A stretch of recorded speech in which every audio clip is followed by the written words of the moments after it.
Lovely जी से मिलकर आए हैं, क्या नाराजगी उन्होंने जताई है, क्या बात बताई, क्यों इस्तीफा? देखिए ऐसा है, मैं तो एक पारिवारिक कार्यक्रम में था, तब एक दिन पता चला कि लवली जी ने इस्तीफा दिया है और कोई चिट्ठी लिखी है। मैं चिट्ठी तो मैं पढ़ नहीं पाया क्योंकि मैं एक पारिवारिक कार्यक्रम था, इसलिए सीधे आया। बात हुई है, बहुत स्पष्ट रूप से उनके मन में बहुत पीड़ा है और कुछ चीज़ों को लेकर आंदोलित हैं। उनको लगता है कि पिछले महीने 2 महीने में जिस तरीके से जो बातें, मैंने ठीक से वो की चिट्ठी नहीं पढ़ी पूरे हर पॉइंट पर, तो मैं नहीं कोई प्रतिक्रिया दे पाऊंगा, लेकिन एक व्यक्तिगत पीड़ा है, एक कांग्रेस अध्यक्ष होके और एक कांग्रेस का कार्यकर्ता होके, और मुझे लगता है कि जो बातें उन्होंने कही हैं उनकी पीड़ा, इस पर गंभीरता से ध्यान जरूर देना पड़ेगा। सर, उन्होंने अपनी चिट्ठी में जिक्र किया है कि नॉर्थ ईस्ट की जो सीट है उन्होंने अपनी उम्मीदवारी छोड़ी। वो चाहते थे कि उनके सहयोगी लड़े, जो वरिष्ठ हैं, वर्षों से काम करते आए हैं ग्राउंड पर, तो कहीं ना कहीं आपकी तरफ भी उन्होंने इशारा किया है और बाहरी कैंडिडेट उतारे, तो आपकी तरफ भी उन्होंने इशारा किया। नहीं, वो मेरी तरफ वो किस तरह, वो देखिए ये तो मैं नहीं कह सकता हूँ क्योंकि मैंने तो सबसे पहले चांदनी चौक के लिए एक प्रेफरेंस दिया था, बाकी वो तो पार्टी जो निर्णय लेती है।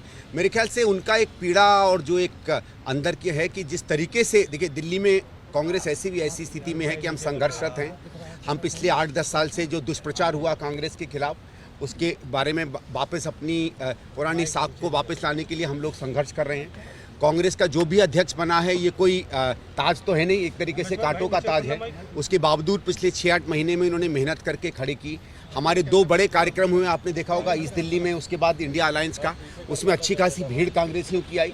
तो एक सबको ये लगा था कि धीरे धीरे कांग्रेस जो है जागृत हो रही है, और जब हमको 2 या 3 सीटें मिलती हैं तो ऐसा लगता है कि अगर उसमें हम कांग्रेस के सब लोगों की सहमति के साथ ऐसे नेतृत्व को दें तो आगे गाड़ी एक बेहतर रूप से चलेगी। चलिए, जो हुआ जो नहीं हुआ वो है, लेकिन मुझे लगता है कि उनको ऐसा महसूस हुआ है कि हम लोग या लीडरशिप गंभीरता से नहीं, या शायद जो संवेदनशीलता कांग्रेस की नेतृत्व की और कांग्रेस के कार्यकर्ताओं के अंदर में जो बातें थी उसको शायद उस तरीके से एड्रेस नहीं कर पाए हैं।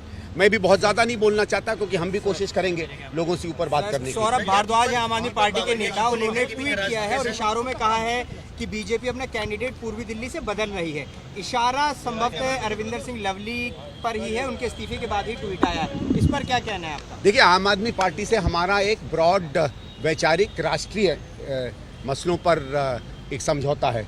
उनके नेता व्यक्तिगत क्या कहते हैं क्या नहीं कहते हैं, मेरे लिए कोई उसका मतलब नहीं है। सर, क्या दीपक बाबरिया जो उनको लेकर सवाल उठे हैं, आपको लगता है कि दिल्ली में जो फंक्शन है, उनकी शैली है, वो ठीक तरीके से चल रही है? दूसरी बात, क्या कैंडिडेट का जो सिलेक्शन है, जो चुने गए हैं, वो ठीक तरीके से चुने गए? क्या संदीप दीक्षित संतुष्ट है कैंडिडेट सिलेक्शन से? देखिए, ये मैं अभी यहाँ कोई जगह नहीं है बात करने की। कुछ ऐसे बातें हैं, कुछ लवली जी से बात हुई है, कुछ और चीज़ें चल रही हैं। वो सीनियर, मैं तो इतनी आशा करूँगा कि हमारी सीनियर लीडरशिप जो है इस मामले को गंभीरता से ले। दिल्ली में कांग्रेस का उदय जो है, एक तरीके से हमको लगता है कि हम उसकी दहलीज पर खड़े हैं। कांग्रेस के कार्यकर्ता जागृत हुआ है, हमारे लीडर एक साथ जुटे हैं। ऐसी कोई बात ना हो जाए कि जो हम लोगों ने पिछले 2-3 साल में राजनीतिक रूप से गेन किया है उसमें हम फिर पिछड़ने लगे। गंभीरता ये मुझे आइडिया नहीं, मैं तो सिर्फ उनको व्यक्तिगत मिला, उनसे बात की, थोड़ा सा चाय पी उनके साथ, अपनी एक उनसे अपनी फीलिंग्स किए और उसके बाद ज्यादा बात नहीं हुई। संदीप सर, आम आदमी पार्टी के साथ गठबंधन को लेकर भी नहीं, देखिए वो मेरी कोई इतनी डिटेल में बात नहीं हुई। जैसे मैं कह रहा हूँ, एक ब्रॉड बात हुई थी, कुछ पिछले कुछ दिनों से भी बात हो रही थी। तो अगर मैं किसी व्यक्ति पर्टिकुलर पॉइंट पर कोई बात कहूँ और ये दर्शाऊं कि ये उनकी तरफ से कोई भावनाएं, तो वो गलत होगी क्योंकि मैंने कोई डिटेल में उनसे बात नहीं की। बीजेपी में तो नहीं जाएंगे अरविंदर सिंह लवली, क्योंकि एक बार वो पहले भी जा चुके थे। नहीं, देखिए, ना मैंने इस विषय की कोई बात उनसे की है, और मुझे याद है जब सवेरे मैंने उन पे फ़ोन पे बात की थी कि ऐसा हुआ। वो ज़्यादा बात नहीं कर पाए क्योंकि बहुत फ़ोन आ रहे होंगे। उन्होंने यही कहा कि मैंने इससे इस्तीफा दिया है, और मैंने ये भी कांग्रेस नेतृत्व को कहा है कि मैं कांग्रेस का कार्यकर्ता हूं और कांग्रेस के लिए काम करता रहूंगा। कोई हाईकमान से मैसेज अभी तक सर? ये मुझे इसका कोई आइडिया ना, मैंने ये पूछा है ना उन्होंने कोई चर्चा की।